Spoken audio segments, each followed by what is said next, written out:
baru setengah tahun, 43 kasus kekerasan terhadap perempuan dan anak terjadi di Probolinggo. Hingga pertengahan tahun 2025, kasus kekerasan terhadap perempuan dan anak di kota Probolinggo masih tergolong tinggi. Dalam 6 bulan terakhir, tercatat sebanyak 43 laporan kekerasan telah diterima oleh Dinas Sosial Pemberdayaan Perempuan dan Perlindungan Anak. Dari total kasus tersebut, 16 korbannya merupakan perempuan, sementara 27 lainnya adalah anak-anak. Jumlah ini cukup mengkhawatirkan, mengingat angkanya hampir menyamai total kasus sepanjang tahun sebelumnya, meskipun tahun ini baru berjalan setengahnya. Jika dilihat dari data 5 tahun terakhir, tren kasus kekerasan ini cenderung fluktuatif. Pada 2021, tercatat 45 kasus. Angka tersebut sedikit menurun menjadi 44 kasus di tahun 2022, namun kembali melonjak menjadi 53 kasus pada 2023, jumlah tertinggi sejauh ini. Di tahun 2024, angkanya turun tipis menjadi 51 kasus. Namun, kekerasan terhadap anak justru menunjukkan peningkatan.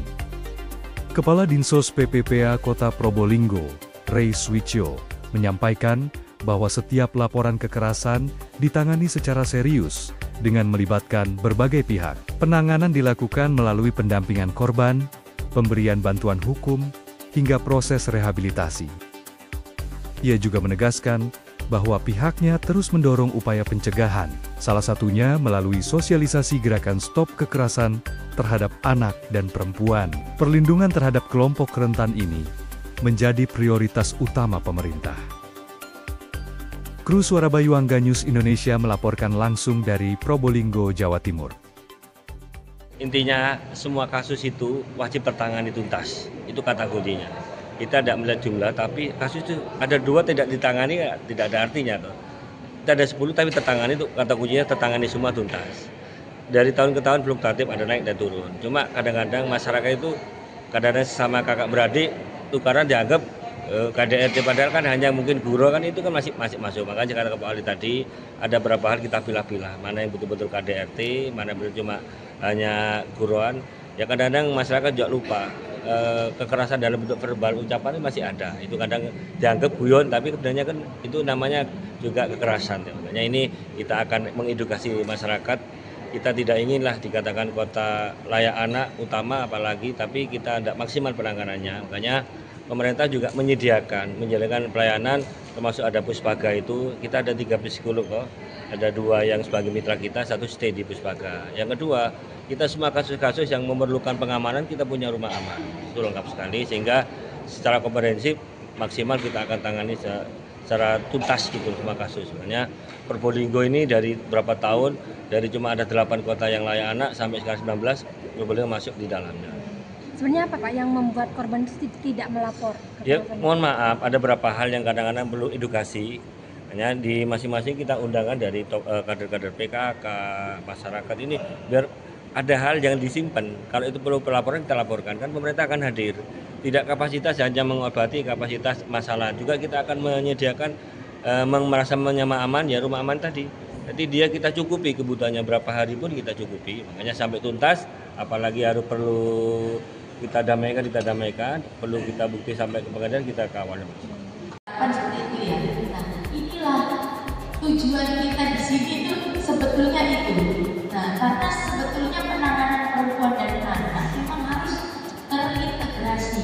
Jadi terintegrasi itu tidak hanya dilakukan oleh dinas sosial, aparat penegak hukum seperti kami, kejaksaan dan kepolisian, tetapi juga oleh masyarakat.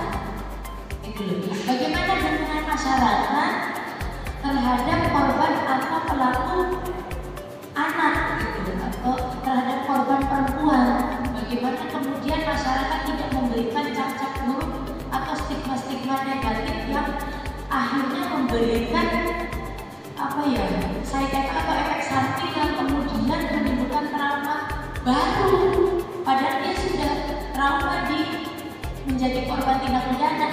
Ternyata masyarakat itu masih dia itu ini loh pernah nggak perawan lagi atau gitu kan, banyak seperti itu ya. Dan inilah fungsi dan tugasnya di sini, kita semua seperti bagaimana kemudian tugasnya di sos, ada psikolog mendampingi korban maupun pelaku anak dan perempuan, bagaimana kemudian tugasnya penyidik Polri, bagaimana kemudian kami aparat penegak hukum dari kejaksaan menuntut suatu perkara dan perkembangan kepentingan terbaik bagi anak.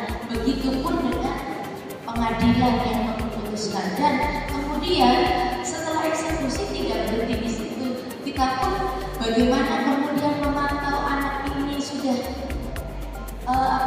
sudah pulih atau betul belum, itu kan ini melalui dinas sosial biasanya yang turun ke lapangan seperti itu. Dan kita juga masyarakat juga mendukung hal tersebut.